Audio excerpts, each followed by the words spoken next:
Yesu nashimwe bakunzi ba Yesu avuga neza official, twongeye kunezererwa Imana kandi uyu munsi kwiduhaye uburyo bwiza bwo kuganira ku ijambo ryayo. Imana yacu nihabwa icyubahiro mu izina rya Yesu Kristo. Reka dusome ijambo ry'Imana, ariko mbere yuko dusoma reka tubanze dusenga Imana. Mana nkuru, Mana ishobora byose, Mana yo kwizerwa kandi Imana yo kwiringirwa, Imana y'inyembaraga nyinshi, Mana y'inyabushobozi, wowe wihariye mu mbaraga no gukora, turagushimiye uyu munsi. Izina ryawe rihabwa icyubahiro. Tugushimiye ko wabanye natwe imyaka yose tumaze, by'umwihariko uyu mwaka ko wakomeje kuturinda. Nishimwe nsangiye na bene data ko wakomeje kutuzigama no kutubera Imana. Izina ryawe nirihimbazwe cyane. Tugiye kuganira ku ijambo ryawe, Mwuka Wera rishorere arigeze kure, kandi nukuri uyu munsi abantu bunguke kubwo kumvira ijambo. Senze gutyo nizeye Imana mu izina ry'umwami wacu Yesu Kristo. Amen. Imana nishimye kandi ihabwa icyubahiro mu izina rya Yesu. Reka dusome ijambo ry'Imana riboneka mu gitabo cy'abacamanza ibice 6. Turasoma umurongo wa 25 tugeze ku murongo waho wa 31. Intego y'iri jambo iravuga ngo Imana yacu ifite imbaraga zisumba izibigirwa abana. Imana nishimwe kandi ihabwa icyubahiro. Reka dusome. Gideyoni asenya igicaniro cya Bali.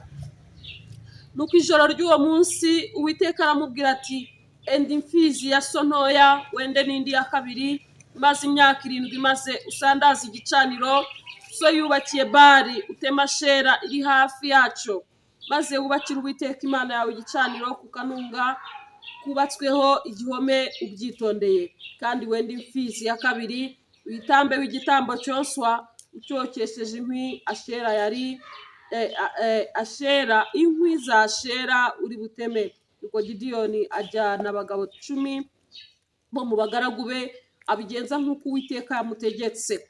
Ariko yabikoze nijoro, ntiyatinyutse kubikora ku manywa, kuko yatinyaga abo mu muryango wa se n'abatuye muri uwo mudugudu. Bukeye bwaho abo muri uwo mudugudu babyutse mu gitondo kare, basanga igicaniro cya Bali gisandaye na Ashera yari hafi yaco yaguye, n'imfizi ya kabiri yatambwe hejuru y'igicaniro cyubatswe muri iryo joro. Barabazanya bati, ninde wakoze ibi? Barabibaririza bamenya ko ari Gideyoni mwene Yowasi wabikoze. Nuko abo muri uwo mudugudu babwira Yowasi bati, sohora umuhungu wawe apfe, kuko yasandaje igicaniro cya Bali agatema Ashera yari hafi yaco.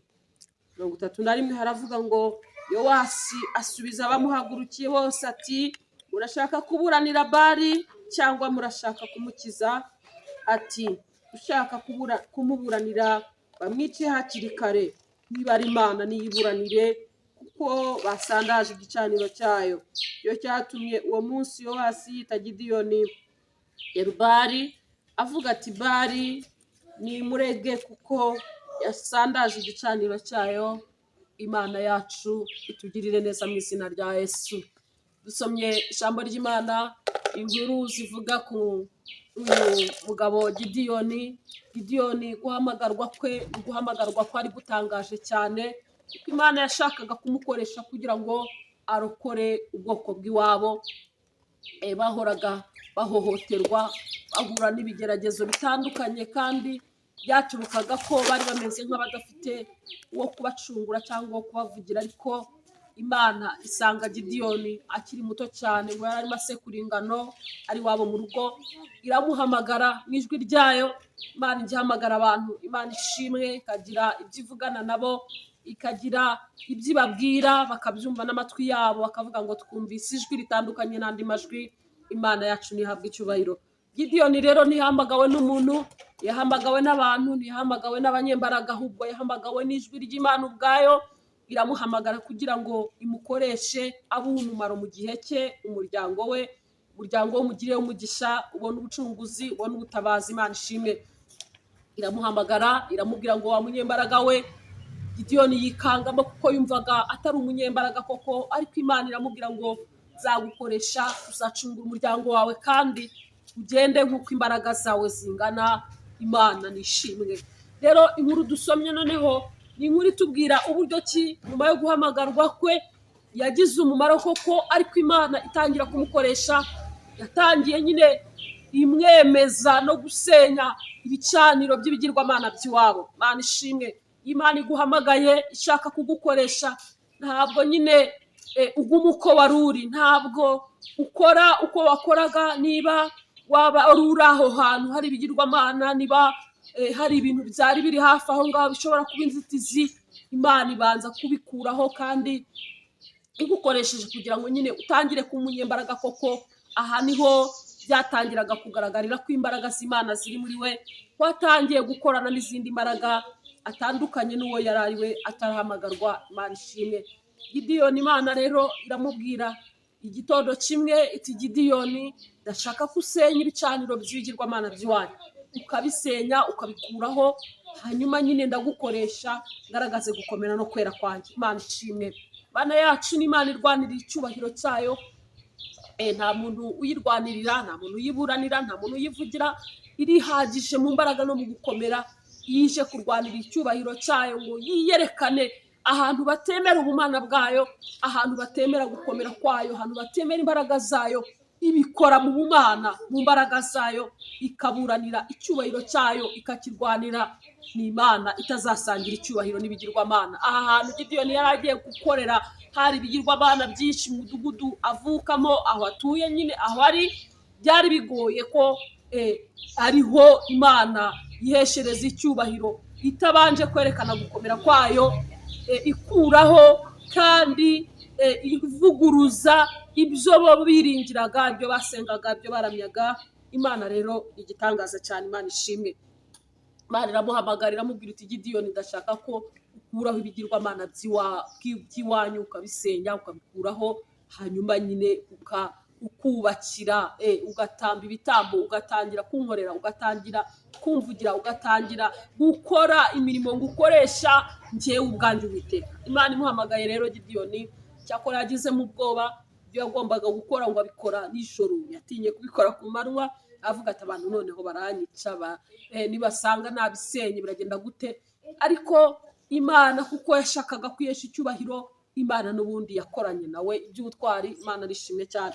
Twavuze ngo Imana yacu inyembaraga kandi imbaraga zayo zisumba iz'ibigirwamana. Gideyoni rero ngo igihe kimwe nijoro aravuga ati, ariko ngiye kubisenya, ngiye kubitemagura, bikureho byose, bishyire hasi, mbirangize, hanyuma numvire ijwi ry'Imana.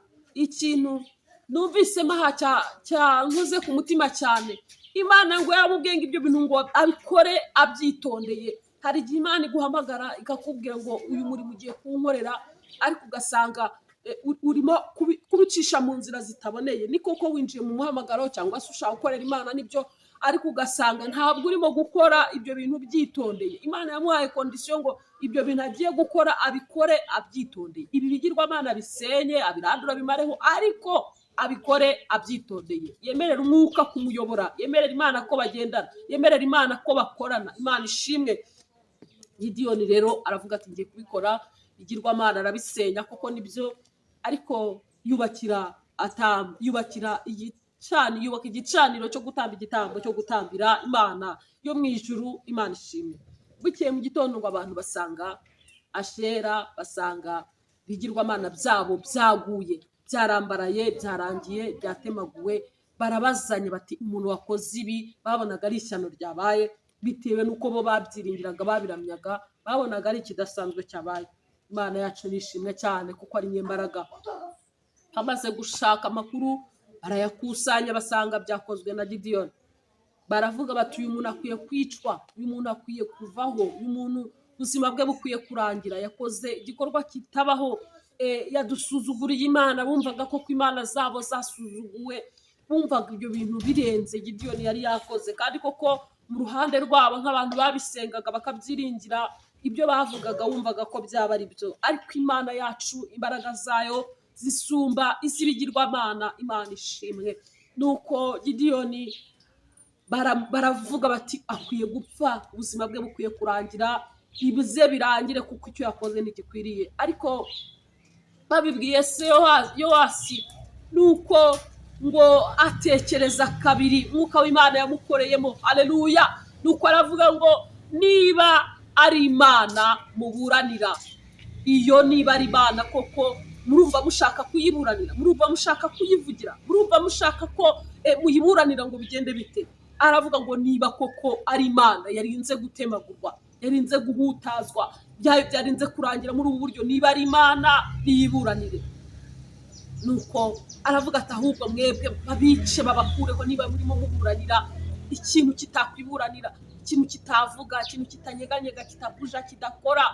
Imana yacu ntabwo ari nk'ibigirwamana bitavuga ntibyumve, bidakorwaho, ibigirwamana nta mumaro wabyo. Muririmbyi yaravuze ngo Imana yacu si nk'ibigirwamana bitavuga ntibyumve. Ibyo ababyita Imana bijya bibatenguha. Byarabaye igihe Eliya yagendaga agacana igicaniro, agatamba igitambo cye, igihe bavugaga ngo Imana ye ntayo, ariko ibigirwamana bahanuzi bari babihamagaye byanga kumva, babahanuzi 400 barabihamagara byanga kumva, byanga kugira icyo bikora. Baravuga bati Bayali yasinziriye, ngo barice bagura, bari bigira nabi ngo barebe ko ahari yakumva, ariko arabatenguha. Ibigirwamana bijya bitenguha abantu, ibindi bintu abantu biringira bijya bitenguha abantu, ibindi bintu abantu biringira bijya binanirwa, bijya bisinzira, bijya biherayo, bijya bigwa, bikagwirirana, bikananirwa, bigacika imbaraga. Hari abantu biringira ibintu bakenyereraho bakabyambarira, bakavuga ati uburinzi bwanjye nahangaha. Yabona ageze mu kwa 12 akavuga ati nukuri akantu nagendanye umwaka wose nkambariyeho karandengeye, karamfashije. Akavuga ati kagati umupfumu yampaye kambereye igisubizo, dore ndimo kurama. Ariko ibyo birananirwa, ibyo birashira, ibyo birahirima, bikagwirirana. Ariko imbaraga z'Imana yacu zibamo uburinzi, amen, zibamo ubwishingizi, zibamo imbaraga, zibamo ububasha, zibamo gukiza no gutabara no kurengera abantu bayiringira. Imana ishimwe. Ijambo ryaramye muri Yesaya, w'abasore b'imigenda bazacogora baruhe, bazananirwa rwose, abanyembaraga bazaruha, abiringira ibindi bintu byose bizarangira, abiringira amagare n'amafarashi bizashira, abiringira ubutunzi bakabugira nk'ikigirwamana burashira, bukarangira, bukayoyoka babureba. Abiringira abantu ku ruhande ngo mfite aba, imbere n'inyuma mfite aba, ibyo birarangira, birashira. Ariko aleluya, abantu bategereza Uwiteka bakamwiringira, icyubahiro cyiwe ntabwo azagihundira, ntabwo azabakoza isoni, azakomeza kubaba bugufi, azakomeza kubabungabunga, azakomeza kwigaragaza mu bumana bwe, guhagarara mu cyubahiro cye, agaragare, aseruke, kuko ntabwo agwirirana nk'ibindi bigirwamana, ntabwo ahuha n'umuyaga. Imana twiringiye ntabwo inanirwa, ntabwo imbaraga z'ibindi bintu ziza ngo zikabire, itabwe, irangire. Oya, Imana yacu ni Imana ifatika, ni Imana y'imbaraga, ni Imana y'inyabushobozi, Imana y'inyabubasha. Imana ishimwe. Ibi bigirwamana kwa Yowasi biringiraga muri uriya mudugudu, bumvaga ari byo gusengwa, ari byo kubwira, ari byo gutakira, ari byo kwinginga. Ahabyo harangiye mu ijoro rimwe, biragwirirana, birashira, birarangira. Bashaka no kubiburanira, ariko basanga ntacyo biri bumare, ntacyo biri buhindure, kuko Imana itakwiburanira. Icyo kintu kenyereho kitavuga, kitagira icyo gikora. Ariko Imana yo mu ijuru, imbaraga ifite n'ububasha ifite, ikurindisha umunsi ku wundi. Ukwiye kubiha agaciro, ukwiye kumva, wongeye kugirira Imana icyizere, kuko ni Imana y'imbaraga nyinshi. Imana ikureba uryamye usinziriye, ikavuga ngo uriya muntu nubwo yasinziriye ahezeyo, ndamukuzaho imbaraga nyinshi. Mu gitondo ukabona urakangutse. None se ukangurwa n'izihe mbaraga? Iyo uryamye usinziriye, ibitotsi bikaguherana, bikagutwara, ukabona igitondo kiratangaje, uri muzima, urahumeka, uri amahoro, ubona urirwa n'imbaraga zihe. Imana yacu ni Imana ikomeye cyane. Imana ishimwe. Niyo umuntu yaba afite abarinzi impande zose, igihe kiragera, bitewe n'icyubahiro cye, wenda abantu baramurinda n'ibyo, ariko igihe kiragera agasinzira, ba bandi baciriritse b'icyubahiro gike bagasigara bahagaze, uburinzi bwe bumeze nk'aho busigaye mu maboko y'abariya bantu. Ariko hari izindi mbaraga zisumba izabo ngabo zibarinda. Maze iminsi ndi gufashwa cyane n'ijambo riri muri Zaburi 127 rivuga ngo Uwiteka atari we wabereye maso umudugudu, abawurinda babera amaso ubusa. Uwiteka atari we wubaka inzu, abayubaka baba baruhira ubusa. Uwiteka atari gukuramisha ukuboko kwe ibyo ukora byose byakubana imfabusa, ibyo ukora byose ahawe hakwibagirana.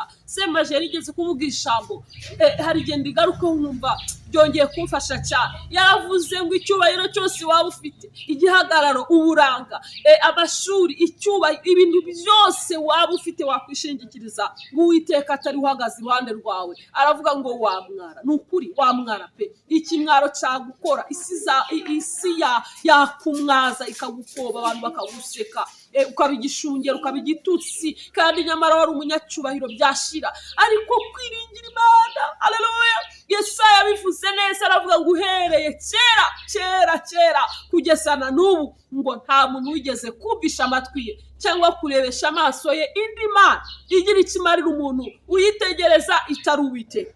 Barishimwe, Imana ihabwa icyubahiro. Uhereye kera mu batubanjirije, ku bwa Aburahamu n'abandi bamukurikiye, nta muntu wabayeho wumvise n'amatwi ye cyangwa ngo arebeshe amaso ye indi mana igize ikimarira umuntu uyitegereza itari Uwiteka. Abategereje Ashera bazi ngo ejo izabatabara, basanze yagwiriranye. Abari bazi ko ibigirwamana byabo biri mu bakize, biri mu baramire, basanze byagwiriranye. Abari bazi ko ubutunzi bushobora kubakiza, hari igihe bwakeye basanga umuyaga wabuhushye. Abari bazi ko icyubahiro cyabo gishobora kubaramira, hari igihe cyakuweho kiba ubusa. Imfatiro z'isi zijya zirangira, zijya zinyeganyega, iz'umuryango zikanyeganyega, iz'ubutunzi zikanyeganyega, iz'abantu ku ruhande, iz'abakomeye zijya zinyeganyega, ariko urufatiro, haleluya, rutanyeganyega ni ukwiringira Imana, ni ukuyihishamo, ni ukuyigumamo. Twari tuvuze ngo Imana yacu isumba ibigirwamana, imbaraga zayo zisumba iz'ibigirwamana. Zaragaragaye rero igihe Gideyoni yatemaguraga biriya bimana biringiraga by'ibibumbano bikarangira, hakabura n'ubiburanira ngo urubanza rufate rugire umumaro, byongere byeguke, bihagarare, byivugire. Byaranze. Ariko Imana yacu ni Imana ihagarara mu itangira ikavuga iherezo. Imana ihagarara ku cyubahiro cyayo ikakomeza kuburana ku muntu wayo, igakomeza guhagarara ku mugambi wayo ifite ku muntu. Imana nishimye. Nkunda kuvuga kenshi ngo umugambi w'Imana urarindwa. Umugambi Imana igufiteho ntabwo wabora, ntabwo wasaza, ntabwo wamungwa, ntabwo washira kubera impamvu iyo ari yo yose, kuko Imana iyo igufiteho umugambi ikomeza kuwubungabunga. Iringira Imana rero. Ibindi bintu wiringiraga bishyire ku ruhande. Vuga ngo nubwo mbifite ejo habyo harangira. Vuga ngo nubwo ibi bihari mu kanya byaba birangiye. Vuga ngo nubwo biriya bihari ejo byaba bitagihari, ariko Imana yo tuzagumana. Amen. Imana yo tuzagendana, kandi ahantu hose nzabona gukomera kwayo kwinshi. Imana nishimwe mu izina rya Yesu. Imana yacu rero isumba ibigirwamana, kandi abayiringira ntabwo tuzakorwa n'isoni. Nuyiringira ntabwo uzakorwa n'isoni. Nugumana nayo ntabwo izagutererana. Nuguma muri yo ntabwo izagutenguha. Igihe cyose uzayikenerera uzayibona. Imana igumugisha izina rya Yesu. Hano twaravuze ngo intego yacu nuko Yesu avugwa neza. Hari inkuru nyinshi zo kubara hanze aha, murazibona muranazumva, abantu bafite byinshi byo kuvuga, ariko turi muri uyu murongo wo muri Zaburi ya 71. Dawidi yavuze, aravuga ngo njyewe akanwa kanjye kazabara inkuru yo gukiranuka kwawe umunsi wire, kuko sinzi umubare wabyo. Kiranuka kw'Imana yacu ntituzi umubare wabyo. Kugendana nayo ni by'agaciro kenshi cyane. Imana izakomeza kuturamira. Akanwa kacu mureke kaba ari inkuru yo gukiranuka kw'Imana yacu. Reka tuvuge inkuru zururutse imitima y'abera. Reka tuvuge inkuru zituma abantu bahumurizwa, abantu bigizwe imbere ho hato, abantu bareke kuguma mu bigirwamana, abantu bareke kwiringira ibitagira umumaro. Yesu tumuvuge neza. Aho uri umuvuge neza, aho ugenda umuvuge neza, umuhamye mu bantu. Muri byari byava ngo nubwo utazi gushomoka n'umuhanga, hamya gusa, haleluya, ko wamenye ko Yesu ababarira. Gira abantu kubizi ko ababarira, gira abantu kubizi ko aruhura umutima, gira abantu kubizi ko Yesu ibyaha, gira abantu kubizi ko akiza indwara niba yaragukijije. Haleluya. Wibigira ibanga. Muri byari byava ngo hari ibyiza ngewe nabonye nashobora kugira ibanga. Ndabizi nk'ubu kurwanje ruhande yanyije impanuka, byanjye byari byarangiye, aradokora amakongera kubaho, amakongera kugenda. Imana ishimwe. Hamya mu bandi ibyo yagukoreye. Wigira ibanga ibyo Umwami Imana yagukoreye. Yarakugaburiye ese yarakwambitse, ese yaguhaye ubuzima, ese yaguhaye umuryango wari usigaye wenyine. Imana ishimwe. Hamya mu bandi ibyo yagukoreye. Imbaraga ze zisumba iz'ibigirwamana. Imana ishimwe. Imana ni iki yagukoreye? Wabwira abantu bakaruhuka, wabwira abantu bagakira, wabwira abantu indwara zabo bakumva hajemo koroherwa, kuko ibyo Imana yagukoreye yabikoreye kugira ngo uhumurize abantu. Imana ishimwe mu izina rya Yesu. Reka tuvuge Yesu neza rero. Umunyembaraga ni mwiza, araruhura, kandi ni ukuri imbaraga ze zisumba izibigirwamana. Reka dusenge, kandi Imana iguhe umugisha kubwo kubana natwe. Turagushimiye Mana, ijambo ryawe ni rizima n'ubuzima, ibyiringiro n'inkomezi. Umuntu ukwiringira ntazakorwa n'isoni. Turagushimiye rero kukwiringira ko dusanze nta wundi wo kwiringirwa. Abiringira ibigirwamana baramwaye, ababitegereje bwarakeye barabibura, ariko wowe ubana natwe umunsi ku wundi. Haleluya, turagushimiye. Bana n'umuntu wese ubanye natwe umugisha, urwaye umukize, ufite ikibazo umutabare, ukeneye Imana yibone. Umuntu wese uburinzi bwe bumubeho. Dusoza umwaka dushima, dutangira undi dushima. Turagushimiye kubwa byose mu izina rya Yesu Kristo. Amen.